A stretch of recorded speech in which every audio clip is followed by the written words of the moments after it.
ॐ हरिः ॐ श्री गुरुभ्यो नमः। हरिः ॐ। ॐ शन्नो मित्र शं वरुणः शन्नो भवत्वर्यमा शन्न इन्द्रो बृहस्पतिः शन्नो विष्णुरुक्रमः। नमो ब्रह्मणे नमस्ते वायो त्वमेव प्रत्यक्षं ब्रह्मासि त्वमेव प्रत्यक्षं ब्रह्म वदिष्यामि ऋतं वदिष्यामि सत्यं वदिष्यामि तन्मामवतु तद्वक्तारमवतु अवतु माम् अवतु वक्तारम्। ॐ शान्ति शान्ति शान्तिः। ॐ सहनाववतु सहनौ भुनक्तु सह वीर्यं करवावहै तेजस्विनावधीतमस्तु मा विद्विषावहै। ॐ शान्ति शान्ति शान्तिः। सदाशिवसमारम्भां शङ्कराचार्यमध्यमाम् अस्मदाचार्यपर्यन्तां वन्दे गुरुपरम्परां। श्रुतिस्मृतिपुराणानाम् आलयं करुणालयं नमामि भगवत्पादं शङ्करं लोकशङ्करं शङ्करं शङ्कराचार्यं केशवं बादरायणं सूत्रभाष्यकृतौ वन्दे भगवन्तौ पुनः पुनः। ईश्वरो गुरुरात्मेति मूर्तिभेदविभागिने व्योमवद्व्याप्तदेहाय दक्षिणामूर्तये नमः। निधये सर्वविद्यानां विषजे भवरोगिणां गुरवे सर्वलोकानां दक्षिणामूर्तये नमः। ॐ नमः प्रणवार्थाय शुद्धज्ञानैकमूर्तये निर्मलाय प्रशान्ताय दक्षिणामूर्तये नमः। मंगलाचरण। ॐ नमः श्रीशङ्करानन्द गुरुपादाम्बुजन्मने। ॐ नमः श्रीशङ्करानन्द गुरुपादाम्बुजन्मने। सविलासमहामोहग्राहग्रासैककर्मणे सविलासमहामोहग्राहग्रासैककर्मणे।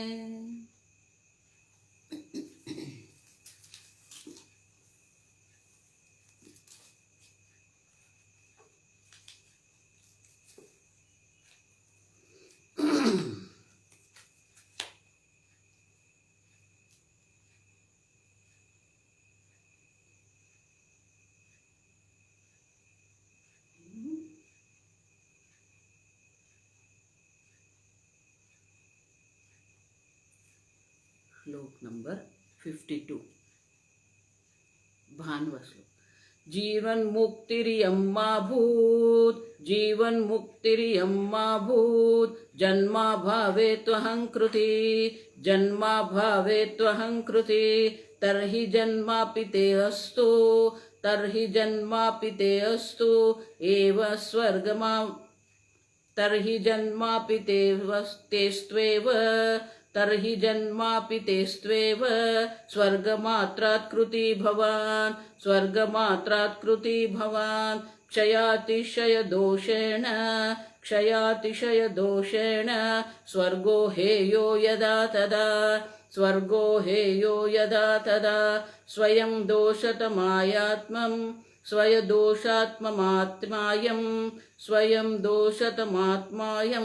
कामादिः किन्न हीयते।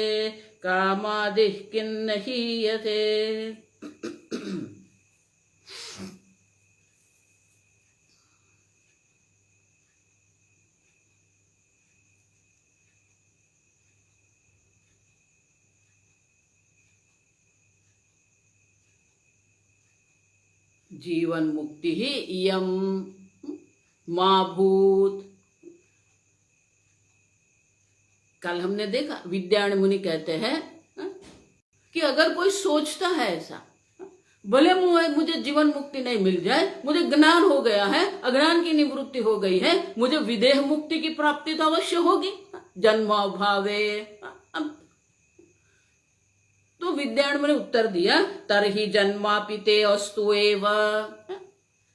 क्यों? जिसको ये जगत के ऐहिक, ऐहिक माने ये जगत के भोग निवृत्ति भया जीवन मुक्ति त्यागे, जो ये जगत के जो सुख है, अब देखो जीवन मुक्ति क्यों नहीं इच्छते, उनको ये जगत में कहीं न कहीं सुख बुद्धि हो रही है। जीवन मुक्ति का जो आनंद है, वो जीवन मुक्ति के आनंद, जो विलक्षण आनंद है, वो उन्हें पता नहीं है और उनमें कोई रुचि नहीं है। तो इनका अर्थ ये हुआ कि ये जगत में कहीं ना कहीं वो सुख ढूंढ रहा है। देखो, इसलिए मैंने कहा आत्मनि एव आत्मना तुष्ट। ज्ञानी वो है जिसको सुखी होने के लिए, आनंदित होने के लिए अन्य किसी की आवश्यकता नहीं है। वेदांत ये नहीं कहता कि विशेष देश, विशेष काल या विशेष अवस्था आनंद है। वेदांत ये कहता है आप स्वयं आनंद स्वरूप है। यमात्मा परानंद है, आप आनंद स्वरूप है। लेकिन अगर आप ये नहीं समझ रहे हैं कि जीवन मुक्ति का आनंद क्या है, विलक्षण आनंद है, अगर विलक्षण आनंद की ओर आपकी बुद्धि नहीं जा रही है, क्यों नहीं जा रही है? आपकी बुद्धि कहीं न कहीं अटक गई है। इसलिए महर्षि कहते थे, लोग कहीं न कहीं अटक जाते हैं, भटक जाते हैं, लटक जाते हैं। अब देखो, ये ध्यान भी है। ध्यान में शांत वृत्ति होती है, एकाग्र वृत्ति होती है। वो एकाग्र शांत वृत्ति का भी आनंद है, उसको रसास्वाद कहते हैं। हमें वो ध्यान से शांत वृत्ति का आनंद नहीं प्राप्त करना है, मैं आनंद स्वरूप हूं, ये समझना है। आगे हम देखेंगे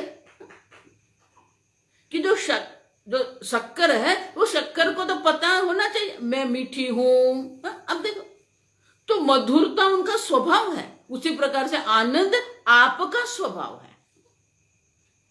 और इसलिए कहते हैं अगर आप ऐसा सोच रहे हैं तो अस्तु जन्म एव, आपका जन्म अवश्य होने वाला है। क्यों? स्वर्ग मात्रा कृति भवतु भवान, भवान मानी आप।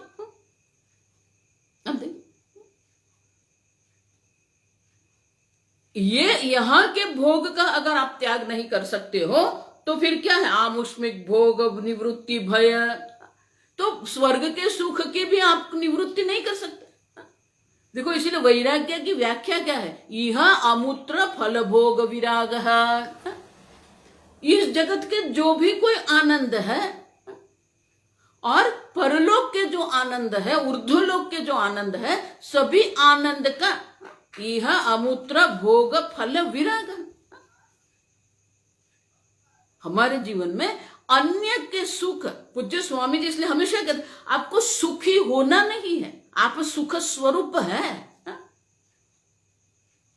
धनी, गृही, गुणी। अब देखो ये शब्द, जिसके पास धन होता है उसको धनी कहते हैं, जिसके पास गृह होता है उसको गृही कहते हैं, जिसके पास सद्गुण होते हैं उसको गुणी कहते हैं। तो जिसके पास धन है, माने कि धन और वो दो अलग है। अब देखो, धनी अगर आप कहेंगे तो धन और आप अलग हैं। गृही अगर आप कहेंगे तो गृह और आप दोनों अलग हैं। उसी प्रकार से अगर आप कहते हैं मैं सुखी हूं, अब देखो, तो मैं और सुख दो अलग हैं। इसलिए स्वामी जी कहते थे कि सुखी नहीं होना है, सुख आपका स्वरूप है। सुखम आत्यंतिकम यत्तत, गीता में भगवान यही कहते हैं, आप अत्यंत अनंत सुख स्वरूप आत्मा आप है। आपको सुखी नहीं होना है, आपको सुख प्राप्त करना नहीं है। और इसलिए कहते हैं कि अगर आप ऐसा सोच रहे हैं विदेह मुक्ति अपि त्याज्य स्यात्, तो फिर फिर विदेह मुक्ति भी नहीं होगी।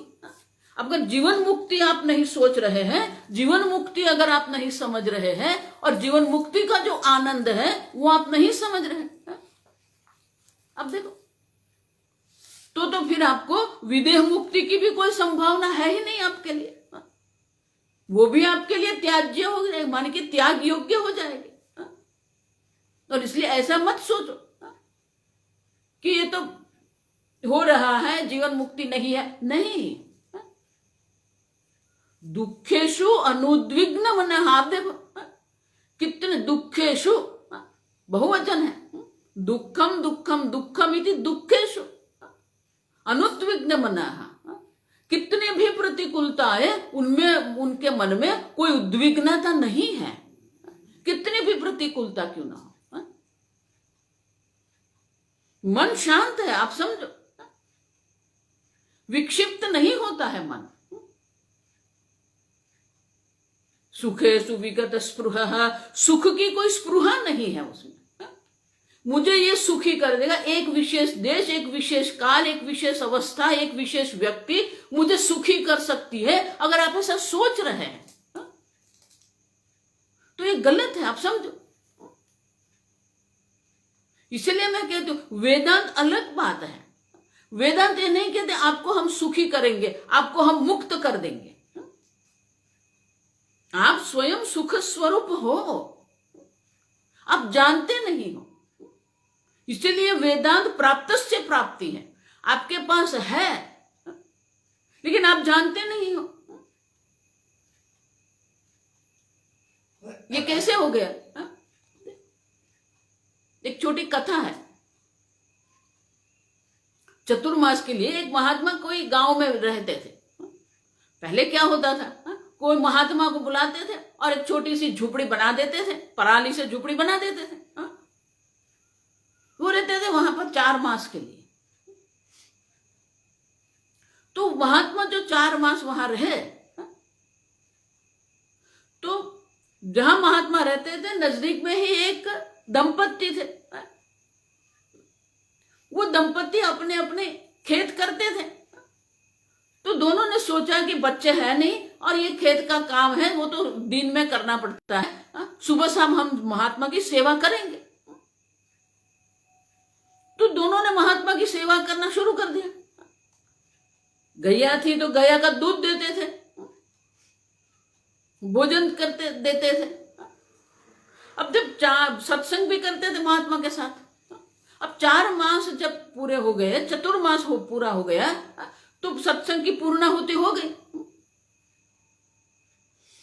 तो जाते जाते महात्मा के पास एक छोटा सा पत्थर था। अब महात्मा ने सोचा ये मेरे क्या काम का है, तो वो दंपत्ति जो प्रणाम करने आई उनको दे दिया, ये मेरी ओर से आप ले लो। तो पहले तो वो बोलते नहीं नहीं महात्मा आपके पास हम कुछ नहीं ले सकते हैं, आपको तो देना है हमें। अब समझो, महात्मा के पास हमको लेना नहीं, हमको देना है। तो बोला नहीं नहीं मेरी ओर से एक अनुग्रह समझो, मेरी कृपा समझो, आशीर्वाद समझ के आप ले लो। अब आशीर्वाद बोला, कृपा बोल दिया, तो दंपति ने सोचा ले लेते हैं, वो ले लिया। अब भारी सा पत्थर था, रख लिया। अब एक दिन कुछ ऐसा हो गया, महात्मा तो चले गए। एक दिन क्या हुआ, उनको कुछ मसाला कुछ बनाना था, कुछ मिल नहीं रहा था। तो वो जो पत्नी थी उसने सोचा ये महात्मा पत्थर दे के गए ना, बहुत अच्छा है, तो उससे क्या करने लगी, वो पीसने लगी। जब उसको लगा कि ये बहुत अच्छा है पीसने के लिए, तो उससे वो पीसती थी। अब ऐसे ही उपयोग करते रहे वो लोग। अब दूसरी बार जब चतुर्मास आया तो वही महात्मा को उन लोगों ने बुलाया। अब वो महात्मा वहां पर आए और महात्मा ने देखा ये दंपति तो वैसे के वैसे ही रह रहे हैं। तो आश्चर्य हुआ। 1 वर्ष हो गया, वही की वही परिस्थिति है उनकी। छोटा सा खेत है, झोपड़ी में ही रहते हैं। तो महात्मा ने पूछा कि आप लोग अभी भी ऐसे ही हैं? तो हम आत्मा बस वैसे ही, हम तो आनंद से रहते हैं। आपने सत्संग करवाया, आपने विवेक दिया, वैराग्य, हम आनंद से रहते हैं। अब देखो, अब समझो ठीक से, वो हम आनंद से रहते हैं। अब देखो ये शब्द, तो महात्मा ने कहा कि वो पत्थर मैंने आपको दिया था, उसका क्या किया? तो बोला महात्मा वो पत्थर आपने दिया था, रखा था हमने, फिर एक दिन को पीसने के लिए कोई कुछ मिला नहीं तो हम उससे ही पीस लेते हैं, अभी बहुत अच्छा है पीसने के लिए। महात्मा ने बोला हे राम आप क्या कर रहे हो? तो क्यों महात्मा? अरे ये पारसमणि है। पारसमणि किसको कहते हैं? पारसमणि वो है जब पारसमणि के को लोहे को जब पारसमणि का स्पर्श होता है तो वो लोहा सुवर्ण बन जाता है। अब देखो, तो महात्मा ने बोला मैंने आपको जो दिया था वो पत्थर नहीं था, मैंने कहा आप ये रख लो क्योंकि ये पारसमणि है। अब देखो, उपयोग हर रोज करते थे, अनुभव करते थे, लेकिन ज्ञान नहीं था। देखो इसलिए मैं बार बार कहती हूं अनुभव और ज्ञान को आप मिश्रित मत करो। अनुभव तो मूर्खता है, अनुभव से कुछ नहीं सीखते हम लोग। महात्मा ने फिर दोनों को बुलाया, बैठाया, बात किया, समझाया कि ये पारसमणि है, वो लोहे को भी सुवर्ण बना सकते हैं। अब देखो उसी प्रकार से आप जो है वो परमात्मा, अनंत परमात्मा, आनंद स्वरूप है। ये वेदांत आपको यही समझाते हैं कि आप आनंद स्वरूप है, और कोई ऐसा नहीं कह सकता कि मुझे मेरा अनुभव नहीं हो। आप है अहम अहंतया स्फुरतिरुत स्वयं। अब देखो परम अनुभूति स्वरूप तो आप स्वयं है, लेकिन आप जानते ही नहीं कि मैं आनंद स्वरूप हूं। और इसलिए कहते हैं कि अगर कोई ऐसे कहता है कि नहीं नहीं ये जीवन मुक्ति का जो आनंद वो क्या है, विलक्षण आनंद है, कोई बंधन नहीं है। आप समझो, कल मैंने कहा ना विषय आपको बांध रहे हैं, घर आपको बांध रहा है, ये बंधन है। पुत्र, पति, पत्नी, ये सब बंधन है। आप समझो, व्यवहार के लिए आवश्यक है, जीवन जीने के लिए आवश्यक है, लेकिन उसी ऊपर अगर आप सुख डाल देते, देखो अर्जुन की भी वही हालत थी, स्वजनम ही कथम हत्वा सुखी न श्याम माधव। देखो हम लोग भी वही कर रहे हैं, इसके बिना मैं कैसे सुखी हो सकता हूं। और आजकल तो नया शुरू हो गया, पति पत्नी साथ में रहते हैं, अब पत्नी स्वर्गवास हो गया पत्नी का, अकेले रहने में उसको बहुत कठिनाई होती है, तो क्या करते हैं, दूसरे ले आता है। अब देखो सीनियर सिटीजन मैरिज क्लब, अब देखो ये हम भोग से ऊपर उठते ही नहीं। आप समझो, इसीलिए कहते हैं कि ऐहिक, ऐहिक माने कि ये जगत के जितने भी दुख है वो दुख से हम तो ऊपर उठ ही नहीं रहे। और ये सुख, ये जगत के जो दुनियावी सुख जो है उनका हम त्याग नहीं कर सकते हैं, तो स्वर्ग के सुख का त्याग तो संभव ही नहीं है हमारे लिए। अब देखो, और अगर स्वर्ग के सुख का त्याग अगर हम नहीं कर सकते हैं, ये जगत के सुख का हम त्याग नहीं कर सकते हैं, तो फिर पुनर्जन्म की संभावना अवश्य है। और इसलिए कहते हैं, इसलिए क्या कहते, तरही जन्म अपि अस्तु ते, तब तो आपका पुनर्जन्म अवश्य होने वाला है। अन्य में अगर आप सुख देख रहे हैं तो पुनर्जन्म अवश्य है। आप कहां ढूंढ, देखो जितने हमारे कवि हो गए, हमारे भक्त हो गए, कवि भक्त जितने भी हो गए, वही ये वैराग्य की बात करते। आप समझो, घूंघट का पट खोल तो है पिया मिलेंगे। ये अज्ञान का आवरण है, घूंघट है, हटा दो उसको। और इसलिए कहते हैं कि अगर आप कह रहे हैं कि जीवन मुक्ति की कोई आवश्यकता नहीं, मुझे तो विदेह मुक्ति मिल जाएगी, तो वो भी नहीं मिलेगी आपको। आप समझो, आत्मन्येव आत्मना तृप्त। यस्तु आत्मरतिरेव स्यादात्मतृप्तश्च मानवः आत्मन्येव च संतुष्टः। अब देखो उसकी रति कहां पर है, उसका सुख कहां पर है, उनका संतुष्टि कहां पर है, आत्मा में ही है। आत्मन्येव, आप समझो। और इसलिए विद्यारण्य मुनि कहते हैं कि अगर आप ऐसा सोच रहे हैं ये जीवन मुक्ति कुछ है नहीं, मुझे तो विदेह मुक्ति मिल जाएगी, तो विदेह मुक्ति भी नहीं मिलेगी, आपको पुनर्जन्म अवश्य होने वाला है। लेकिन उससे उल्टा, अगर स्वर्ग सुख में आपको वैराग्य हो गया तो ये लोक के सुख का भी आपको वैराग्य अवश्य हो जाएगा। स्वर्ग सुख में अगर आपका दोष दर्शन हो गया तो ये ऐहिक जो इस जगत के सुख जो है उसके प्रत्ये भी आपको दोष दर्शन अवश्य होने वाला है। और इसीलिए आगे के श्लोक में क्या, क्षय अतिशय दोषेण स्वर्ग है यह यदा, ये स्वर्ग का सुख जो है वो भी है यह त्याग योग्य है, त्याज्य है ये। क्यों? क्षय अतिशय दोषेण, क्षय अतिशय। स्वर्ग में भी क्या है, स्वर्ग में दो बात है, आप समझना। स्वर्ग में भले ये यहां पर जो क्रोध आदि है वो नहीं है वहां पर, क्योंकि स्वर्ग में दो दोष है। एक क्या है, क्षय, उसका भी एक दिन क्षय होने वाला है। अनंत सुख नहीं है स्वर्ग का सुख। अतिशय माने कि वहां पर क्या है, अधिक समानता है वहां पर। तो स्वर्ग में भी अधिक और समानता देखने को मिलती है। इंद्र का जो सुख है उससे अग्नि का सुख कम है, आप समझो।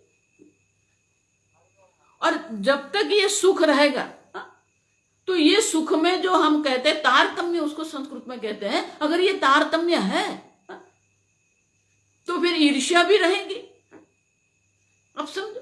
और इसलिए कहते हैं कि स्वर्ग में सुख में भी क्षय का भी दोष है, अतिशय का भी दोष है।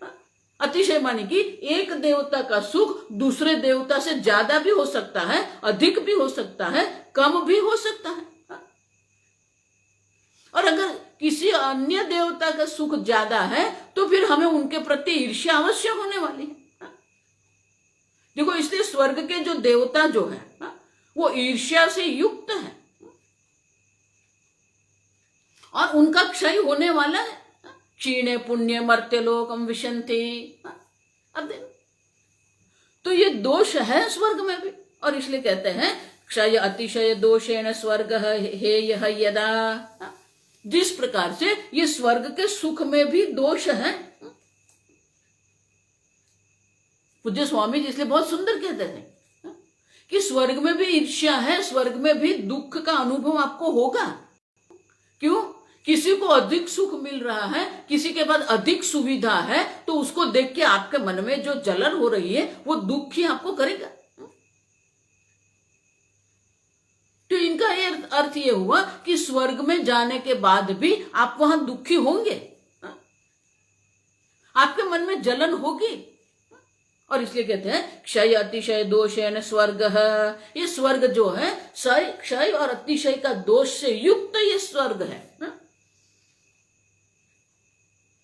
तो अगर ये जिसको हम स्वर्ग का सुख कहते हैं, ऊर्ध्वलोक का जिसको हम सुख कहते हैं, वो ऊर्ध्वलोक के सुख में अगर दोष है तो ये जगत के जो सुख है स्वयं दोषतम आत्मा यम कामादि किम नहीं यते। दोषतम आत्मा, अब देखो, तो ये जो है उसमें भी दोष तो है ही।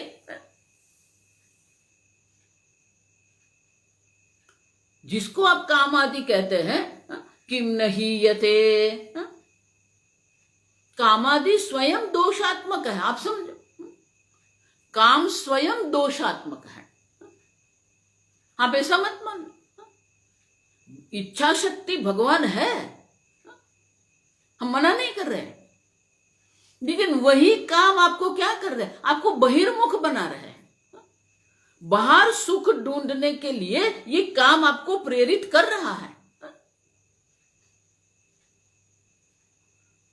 देखो, बाहर आम होना या मिठाई होना वो कोई बात नहीं, लेकिन अगर उसमें आप सुख बुद्धि कर रहे हैं या दुख बुद्धि कर रहे हैं, कल मैंने कहा ना, यो न द्वेष्टि न कांक्षति, सुख बुद्धि करेंगे तो आकांक्षा होगी उनकी, दुख बुद्धि होगी तो द्वेष करेंगे हम। तो ये जगत के प्रति हमारे मन में या तो राग होता है, सुख बुद्धि होती है, या तो द्वेष होता है, दुख बुद्धि होती है। लेकिन महत्व की बात क्या है? महाराज श्री बहुत सुंदर तर्क देते थे कि अब देखो, ये तर्क समझो आप। अगर आप किसी की निंदा कर रहे हैं, किसी के दोष का दर्शन कर रहे हैं, या किसी की दोष की आप चर्चा कर रहे हैं, ये ऐसा है, ये वैसा है, ये क्रोधी है, ये कामी है, ये तामसी है, आप समझो। तो जिस व्यक्ति के बारे में आप सोच रहे हैं वो व्यक्ति में वो दोष है कि नहीं, आपको तो पता नहीं है, आपने मान लिया कि उसके अंदर है। तो वो व्यक्ति में दोष है कि नहीं पता नहीं है, लेकिन आपने उसके दोष का चिंतन किया तो आपकी बुद्धि तो दोषाकार हुई कि नहीं। जैसे पुष्प देखेंगे तो पुष्पाकार वृत्ति होती है, घट देखते हैं तो घटाकार वृत्ति होती है, उसी प्रकार आप दोष दर्शन करेंगे तो आपकी बुद्धि तो दोषाकार हो गई। तो नुकसान, आप जिसकी निंदा करें उसको नुकसान हुआ कि नुकसान आपको हुआ? आप क्यों दोषाकार वृत्ति करते हैं? आप क्यों दोष दर्शन करते हो? अब समझो, दोषाकार वृत्ति आपकी हुई तो नुकसान तो आपको होगा। सुख बुद्धि कर रहे तो सुखाकार वृत्ति हुई है, दुख बुद्धि करेंगे दुखाकार वृत्ति हुई है। अब समझो ठीक से। और इसलिए कहते हैं कि ये बाह्य जगत, अगर स्वर्ग के सुख में क्षय और अतिशय का दोष है तो फिर यहां तो पूछना ही क्या है। और इसलिए कहते हैं स्वयं दोषतम आत्मायम, ये स्वयं ही अत्यंत दोषवान है। आत्मा मानी स्वरूप, दोष ही उसका स्वरूप है। इसलिए भगवान 17वें अध्याय में क्या कहते हैं? नरकस्य इदं द्वारम, ये 3 कामम क्रोधम लोभं च,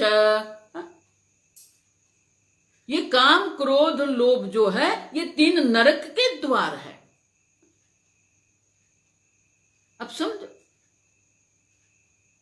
काम क्रोध लोभ जो है वही आपको नरक में ले जाएंगे, माने यहां भी आपको सुखी नहीं होने देते हैं, वहां जाके भी आप सुखी नहीं होने वाले। इस जगत में भी अगर आप सोच रहे हैं कि नहीं नहीं स्वामिनी जी मेरे पास तो ये है वो है इसलिए मैं सुखी, कोई सुखी नहीं। आप समझो, अन्य को सुखी मानना ये सबसे बड़ा दोष है। किसी के पास ज्यादा धन है तो वो सुखी हो गए, नहीं।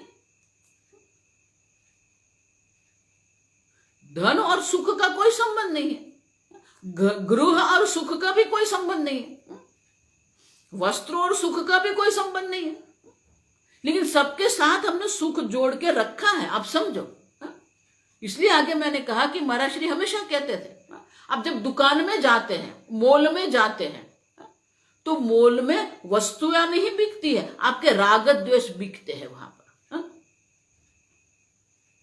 आप जो लाते हैं वो आपके राग द्वेष है, ये मुझे पसंद है, ये मुझे पसंद नहीं है। वस्तु में कोई दोष नहीं है, वस्तु तो वस्तु ही है, लेकिन उसके ऊपर आप राग द्वेष करते हैं, सुख बुद्धि करते हैं, दुख बुद्धि करते हैं।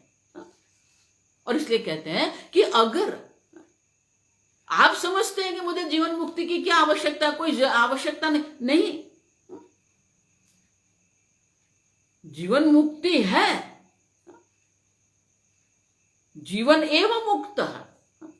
प्रारब्ध क्षय कर रहे हैं हम, जीते जी ही हम मुक्त है। देखो, इसलिए मैं बार बार ये बात करती हूं कि धर्म का उल्लंघन मत करो। देखो आएगा अगले श्लोक में,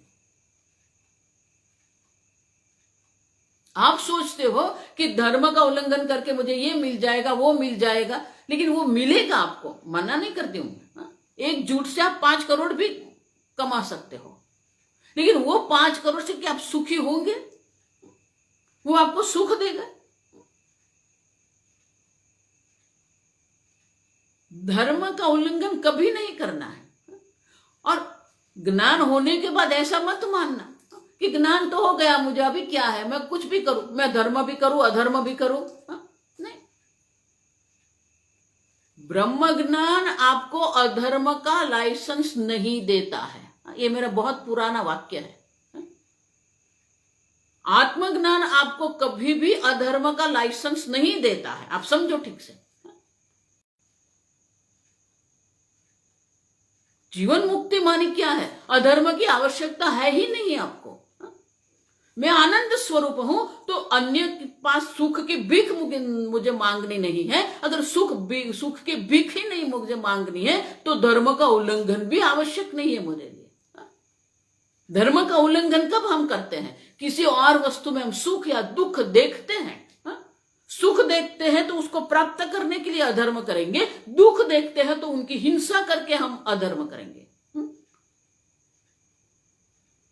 और इसलिए कहते हैं कि अगर आप सोचते हैं कि जीवन मुक्ति की आवश्यकता नहीं, मुझे विदेह मुक्ति मिल गई, तो आपको विदेह मुक्ति भी नहीं मिली है, आपका पुनर्जन्म अवश्य होने वाला।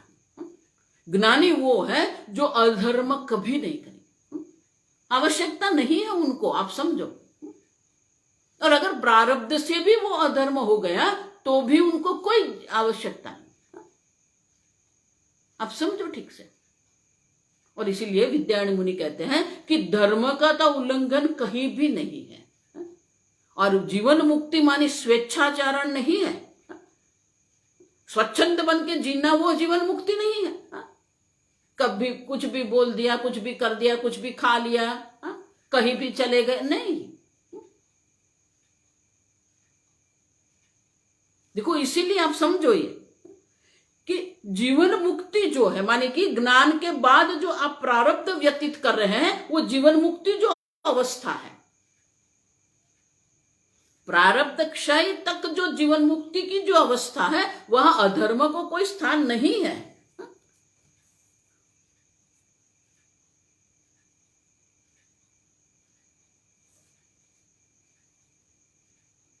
अब देखो, भगवत गीता में ही आप देखो,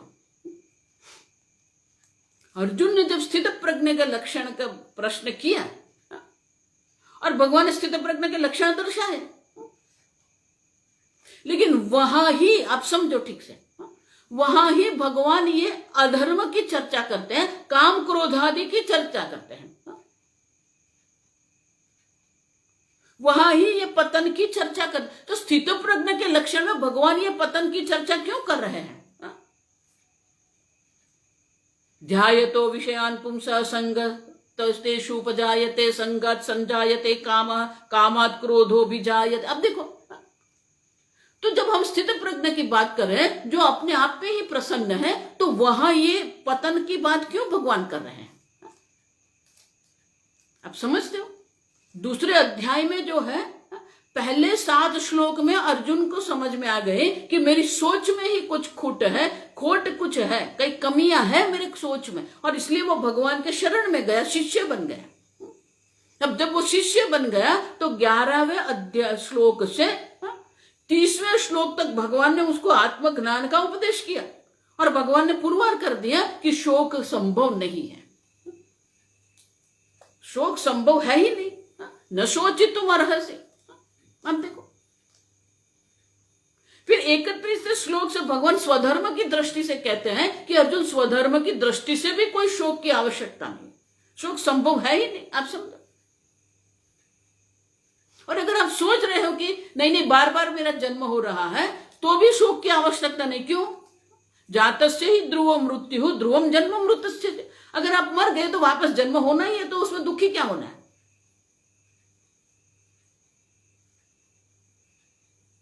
फिर अगर ये समझ में अर्जुन नहीं आ रहा है, तो भगवान क्या करते हैं? भगवान अर्जुन को कर्मयोग की बात करते हैं।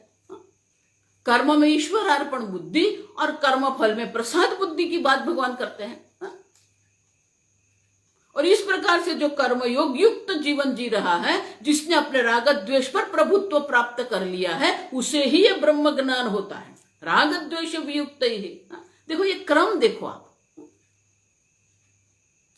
और जब भगवान ने कह दिया कि उसी की बुद्धि ये ब्रह्म ज्ञान में निष्ठ हो जाती है अर्जुन, तो अर्जुन ने प्रश्न पूछ लिया, जिसकी बुद्धि ब्रह्म ज्ञान में स्थित हो गई है, निष्ठ हो गई है, उनके लक्षण क्या है? तो ज्ञानी के लक्षण में भगवान क्या कर रहे हैं? ध्यायतो विषयान पुंसः संगस्तेषु उपजायते संगात् संजायते कामः कामात् क्रोधो विजायते। अब देखो, तो वहां क्यों ये कह रहे हैं? क्योंकि ज्ञानी को भी अधर्म का कोई लाइसेंस नहीं है। आप समझो, इंद्रियाणि इंद्रियार्थ, अब देखो, इंद्रियाणि इंद्रियार्थेभ्यः तस्य प्रज्ञा प्रतिष्ठिता। जिसने अपने इंद्रियों पर भी पूर्णतः प्रभुत्व प्राप्त किया है, वो स्थित प्रज्ञा है। मन में आया वो बोल दिया, मन में आया वो खा लिया, नहीं, कोई संभावना नहीं है। यथा कुर्मोंगानीव सर्वशः, जिस प्रकार से कुर्म जो है अपने पूरे अंग जो है अपने कवच में ले लेता है, उसी प्रकार से ज्ञानी भी वो है, जहां अधर्म है वहां से अपनी इंद्रियों को हटा देता है।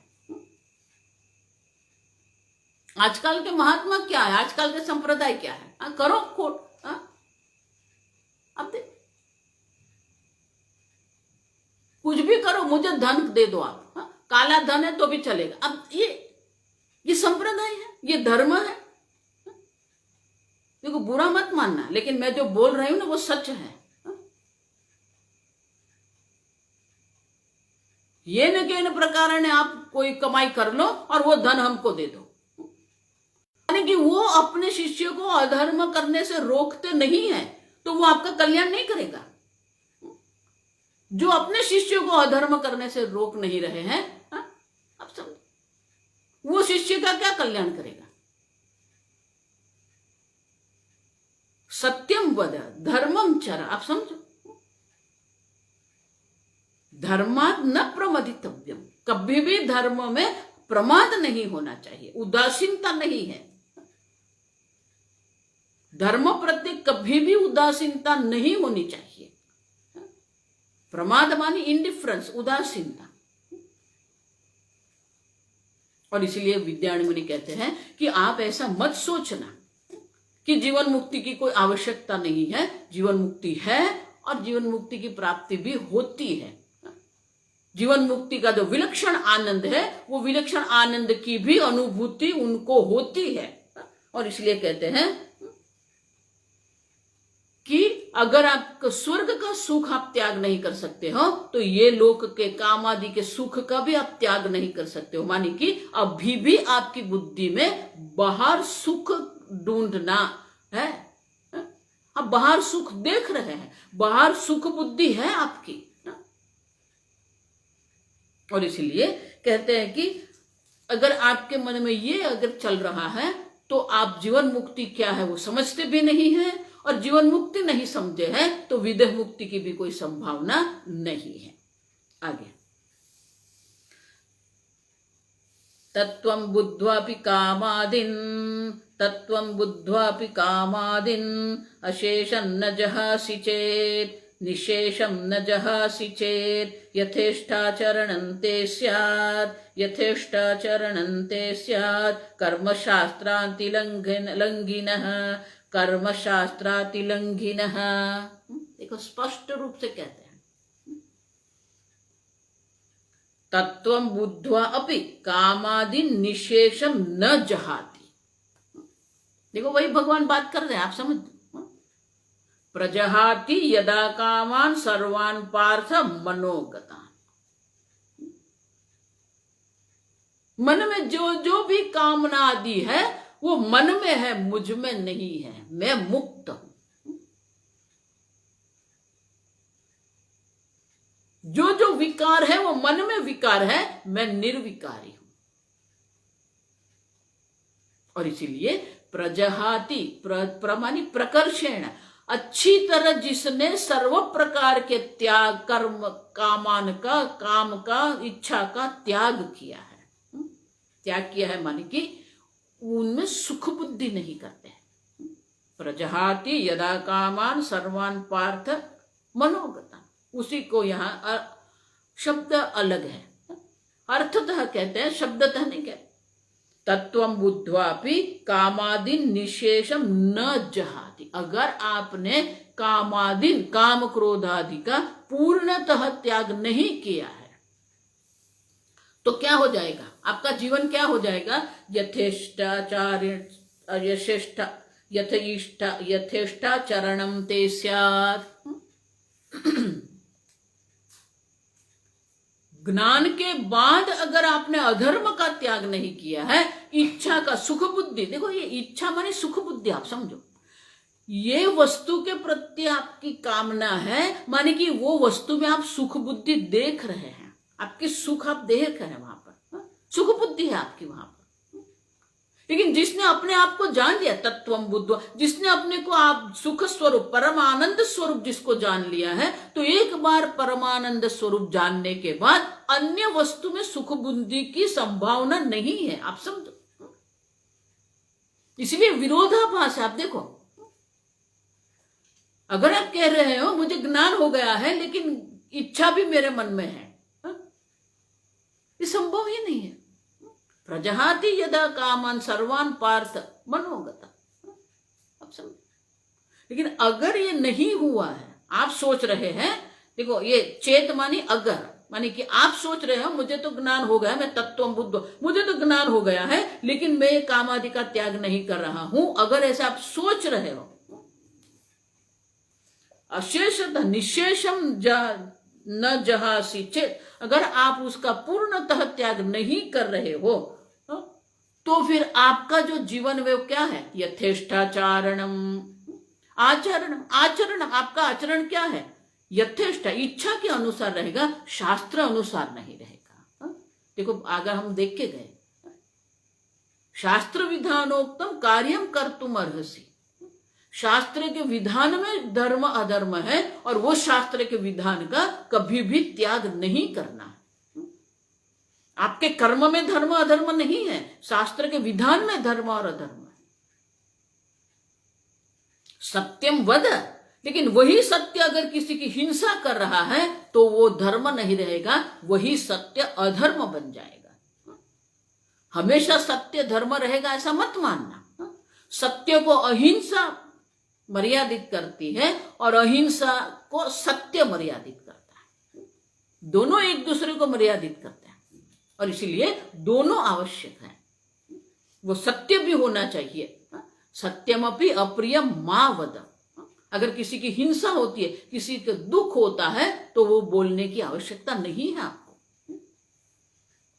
और इसलिए कहते हैं कि अगर आप ये मान रहे हैं तो फिर आपका जीवन क्या हो जाएगा?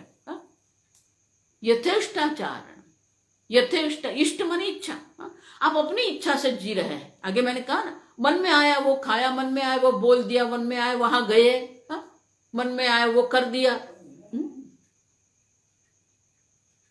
कर्म शास्त्र अतिलंघन, ये कर्म का जो शास्त्र है, विधान जो है, विधि निषेध जिसको कहते हैं, तो विधि निषेध जो शास्त्र है उनका फिर आप उल्लंघन कर, अतिलंघन कर रहे हैं। अब समझ, अगर आप शास्त्र का अतिलंघन कर रहे हैं, इनका अर्थ ये हो गया कि अभी आप अन्य में सुख बुद्धि कर रहे हैं। देखो इसलिए शंकराचार्य जी कहते कामेन प्रेरित जंतु पापम कर, जब जब अधर्म होता है तो समझ लेना अन्य में सुख बुद्धि है, इसलिए हम अधर्म कर रहे हैं। ठीक से समझ, अन्य में सुख बुद्धि है तभी, अन्य में दुख बुद्धि है तभी आप हिंसा करेंगे, तभी आप अधर्म करेंगे। और इसलिए कहते हैं कि आपका जीवन जो है वो स्वच्छंदी हो जाएगा, स्वेच्छाचारण हो जाएगा आपका जीवन, शास्त्र के अनुरूप नहीं रहेगा। शास्त्र का आप उल्लंघन करते रहेंगे, इच्छा के अनुसार आप करते रहेंगे। आप इच्छा के अधीन हो जाएंगे, उसको कामाचार भी कहते हैं। यथेष्टाचरण माने कि आप कामाचार माने कि इच्छा के अनुसार आप आचरण कर रहे हैं। और इसलिए विद्यारण्य मुनि कहते हैं कि जीवन मुक्ति भी है और विदेह मुक्ति भी है। लेकिन अगर आप कह रहे हैं जीवन मुक्ति नहीं तो ठीक है, मुझे विदेह मुक्ति मिल जाएगी, ये संभव नहीं है। जीवन मुक्ति भी है और विदेह मुक्ति भी है। और जीवन मुक्ति ये है कि कहीं पर भी शास्त्र के आदेश का, विधि निषेध का उल्लंघन नहीं है। देखो ये जो मैं बोल रही हूं ना, वो बोलने में बहुत सरल है, आप समझना, करने में अत्यंत कठिन है। धर्मयुक्त जीवन अगर आपको जीना है तो अत्यंत कठिन है। अब देखो पांडव 13 वर्षों तक पांडव वन में रहे, अज्ञातवास में रहे, और अधर्म करने वाला दुर्योधन वो राजमहल में रहता था। अब देखो, इसीलिए अन्य को अगर आप देखते हैं तो आपको ऐसा लग रहा है ये इतना अधर्म कर रहा है, लेकिन उसके पास तो वो क्या बोलते हैं BMW है, 50-60 लाख की BMW है। दुर्योधन के पास भी सब था, लेकिन क्या उनके मन में सुख था, उनके मन में संतोष था? नहीं। अब देख, दुखी था वो। पांडव वन में रहते थे, प्रथम 1 वर्ष थोड़ा उनमें भी विक्षेप रहा। क्यों? क्योंकि हम धर्मयुक्त है, फिर भी हमें ये वन में आना पड़ा। थोड़ा विरोध था, मन में संघर्ष था, नहीं था ऐसा नहीं था। लेकिन वहां जो जंगल में आप रहते थे, वहां पर अनेक आश्रम थे, तो वहां सत्संग करते थे। धीरे धीरे सत्संग करते करते उनका मन भी शांत हो गया।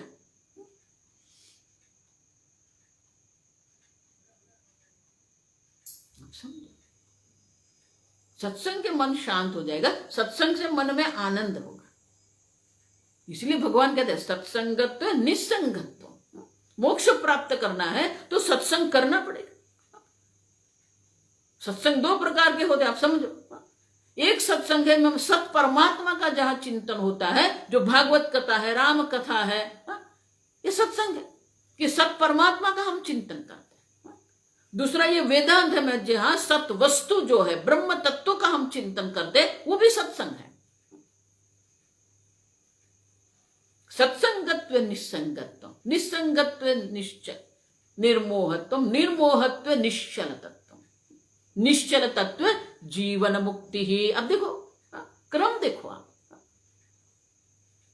निस्संगत्व, किसी भी जगह पर कोई आसक्ति नहीं, विशेष देश विशेष काल देखो ये बार बार मैं कहती हूं, क्योंकि आजकल लोग ये कर रहे हैं, एक मन की एक विशेष अवस्था को वो मोक्ष कह रहे हैं, मन की एक विशेष अवस्था को वो आनंद कहते हैं। नहीं, मन की विशेष अवस्था ब्रह्म ज्ञान नहीं है। भगवान ने कहीं पर भी गीता में ये नहीं कहा, कहीं उपनिषद में नहीं कहा कि अब विशेष देश में रहते हो तो वो मोक्ष है, विशेष काल में रहते हो वो मोक्ष, विशेष अवस्था में हो तो मोक्ष नहीं। उसको देश काल वस्तु से कोई संबंध नहीं है। और इसीलिए विद्यारण्य मुनि कहते हैं कि अगर कामादि का प्रभाव आपके ऊपर है, आप यथेच्छाचरण आचरण कर रहे हैं, तो फिर ये जीवन मुक्ति नहीं है। और जीवन मुक्ति नहीं है, विदेह मुक्ति की भी कोई संभावना ही नहीं। यथेष्टा आप करेंगे, यथेचेष्टा आप आचरण करते हैं, लेकिन ज्ञानी ऐसा कभी नहीं करेगा। ज्ञानी कभी भी अपनी इच्छा के अधीन नहीं होता है। देखो इसलिए पहले भी भगवान ने कह दिया ज्ञानी के लक्षण में, प्रजहाति यदा कामान सर्वान पार्थ मनोगता, ये पहले कह दिया। अंत में भी भगवान क्या कर रहे हैं, ज्ञानी के लक्षण का उपसंहार कर, तभी क्या कर रहे हैं,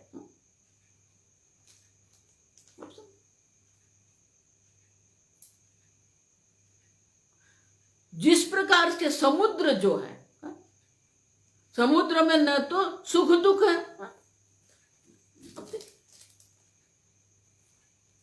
न काम कामे शांति मापनोति न काम कामे, किसको शांति की अनुभूति, कामी को कभी शांति की अनुभूति नहीं होती है। जो अन्य में सुख बुद्धि करके बैठा है, अन्य में दुख बुद्धि करके बैठा है, उसके मन में कभी भी शांति संभव नहीं है।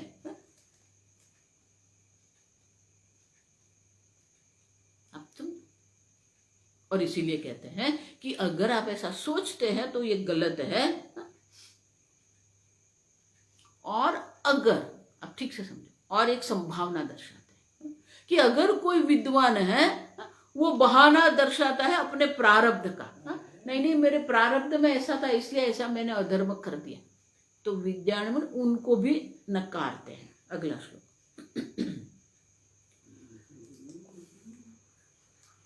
कल देखेंगे। अगला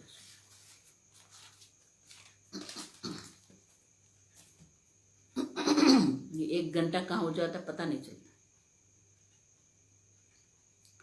ओम स्वस्ति प्रजाभ्यः परिपालयन्ताम् न्यायेन मार्गेण महिं महिषाः गोब्राह्मणेभ्यः शुभमस्तु नित्यं लोकाः समस्ताः सुखिनो भवन्तु काले वर्षतु पर्जन्यः पृथिवी सस्यशालिनी देशोऽयं क्षोभरहितः ब्राह्मणाः सन्तु निर्भयाः ओम सर्वेषां स्वस्तिर्भवतु सर्वेषां शान्तिर्भवतु सर्वेषां पूर्णं भवतु सर्वेषां मङ्गलं भवतु सर्वे भवन्तु सुखिनः सर्वे सन्तु निरामयाः सर्वे भद्राणि पश्यन्तु मा कश्चित् दुःखभाग् भवेत् असतो मा सद्गमय तमसो मा ज्योतिर्गमय मृत्योर्मा